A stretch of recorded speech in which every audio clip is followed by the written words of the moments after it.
The Seven Kingdoms needs a ruler loved by millions with a powerful army and the right family name. Good luck finding him. Who said anything about him?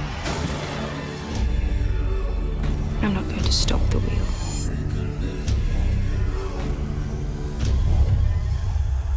I'm going to break the wheel.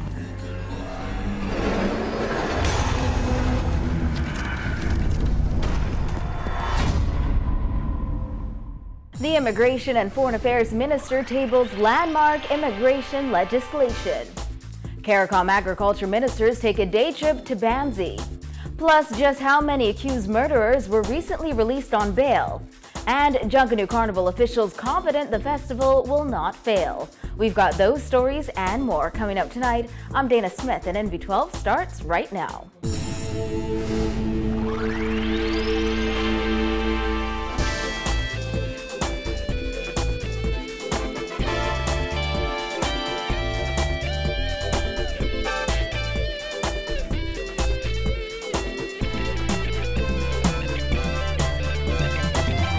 Topping news tonight, a landmark bill was tabled in the House of Assembly today. The Immigration Amendment Bill 2015 proposes a belongers permit. Immigration Minister Fred Mitchell says it's a step in the right direction for the country. Jasmine Brown has more in this report.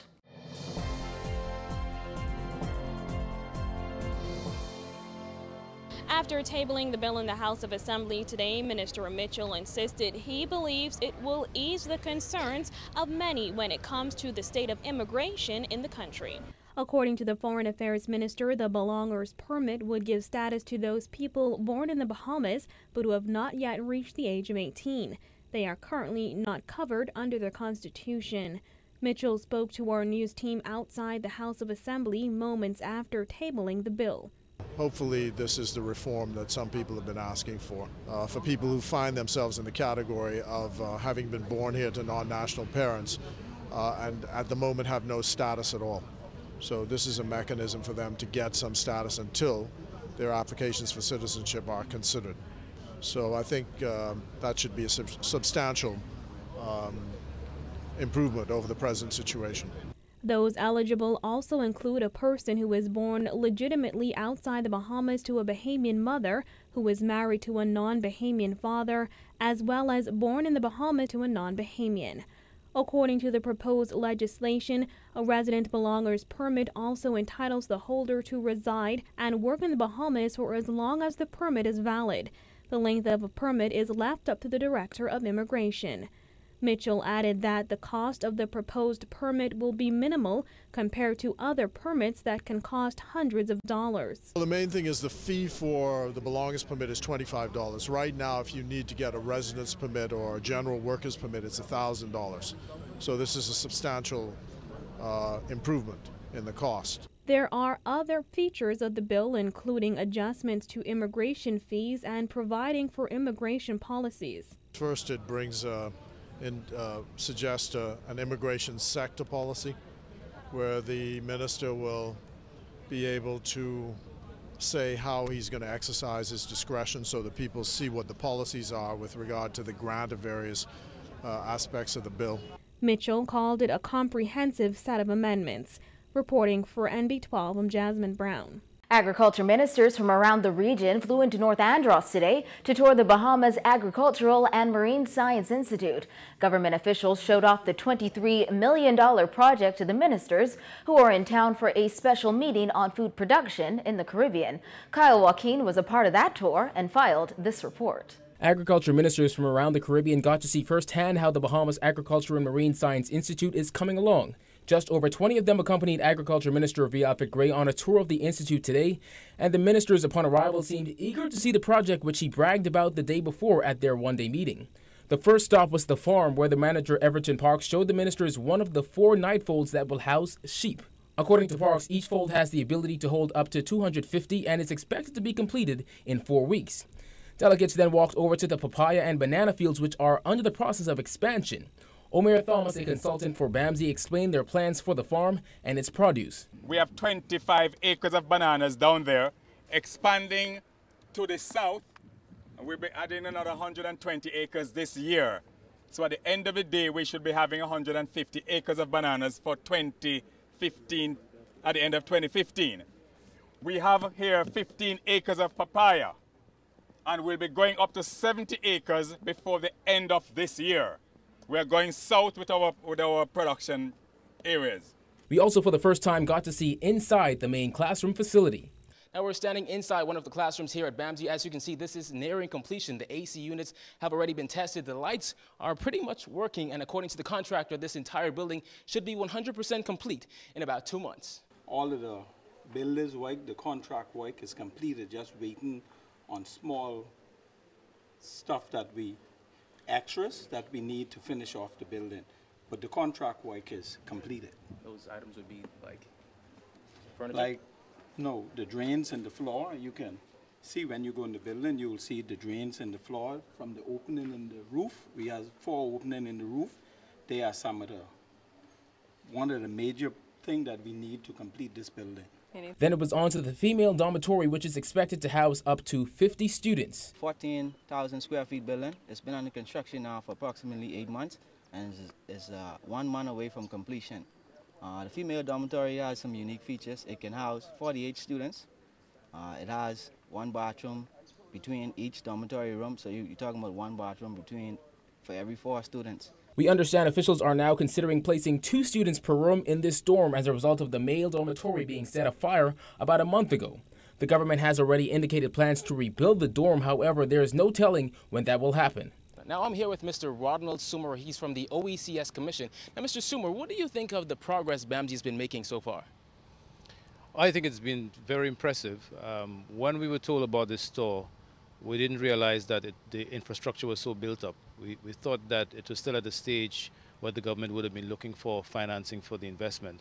But from what we've seen so far, I think we're well on the way to seeing a successful, fully integrated agriculture project, which would do well for the Bahamas and the wider Caribbean. The Caribbean ministers and representatives all praised Gray and the government for the initiative and say they anticipate the completion of the entire project. A new date for completion has not yet been announced. Despite the many hiccups, Gray said he is thankful to all who play a role in ensuring BAMSI is a success. Commend the government on this initiative, and I implore the people of this land to support wholeheartedly this program of sustained agriculture. We have looked at the facilities, we have looked at the farm, and I am very grateful to the contractors, the teachers, the principal, the directors. All of you played a major role in bringing this facility to this point that we can show it to the rest of the Caribbean. Now again, the government anticipates this BAMSI project to be the tool that would push the Bahamas one step closer to being able to feed itself. Reporting from BAMSI in North Andros for NB12, I'm Kyle Joaquin. Deputy Prime Minister and Minister of Works Philip Davis addressed issues at BAMSI today, confirming the insurance had lapsed on the building that was burned down last month. Philip Davis revealed the contractor did not pay the premium. At the contract signing, the contractor had everything that was required to contract work with my ministry, including contractors' all-risk insurance. However, because of the delay and the fact that the contractor failed to pay the annual premium, the insurance coverage lapsed. Full completion of Phase 1 is now projected for June 2015. My ministry is now in discussions as to the way ahead. The Works Minister also responded to comments from opposition leader Dr. Hubert Minnis, who raised concern about how much it's actually going to cost to repair fire damage to one of the dormitories. Minnis also questioned who would be paying for the repairs. Davis responded by saying that was still under discussion and promised to give an update on the matter sometime in the future. Agriculture Minister V. Alfred Gray had estimated $100,000, but Minnis said he has been informed the building might have to be demolished because of structural damage. Davis also claimed Baha Mar has not been cooperative in road payout negotiations. He made it clear it's not his side who's dragging things out. 2 reasons can be given for the protracted road to settlement of this issue. The first is that Baha Mar, in my view, has not been cooperative in this process. There's no doubt that a greater amount of due diligence is required for settlement of the accounting. This includes independent verification of monies paid to contractors for works directly related to the road works and the scope as defined in the agreement. Baha Mar, though, has not been forthcoming with very specific information requests and have not attended agreed meetings. The second reason is the fact that the articles that provide for the testing of sums at industry standard in the original heads of agreement of 2006 were removed when the heads of agreement was renegotiated. Government and Baha Mar officials have been in a standoff for more than a year over how much government should pay for its share of the rerouted West Bay Street. Davis said there is an outstanding claim by Baha Mar of $19.7 million. He said there's another reason all this hasn't been resolved yet. He insists the renegotiated heads of agreement was a poor deal for Bahamians, but the Christie administration is committed to ensuring they get full and justifiable value for money in these difficult economic times. It can only be concluded that this was a poorly negotiated deal for Bahamians. But we commit to ensuring that we get full and justifiable value for any monies that are to be paid once it is in the scope of the works defined by the agreement. Earlier this month, Baha Mar Chairman Sarkis Ismirlian said he was not happy with the resolution pace of the road payment negotiations and other matters pending with the government. He said he would take his concerns straight to the Prime Minister. It's not clear whether that meeting has taken place. When NB12 returns, the Attorney General reveals just how many accused murderers have been recently released on bail. Stay with us.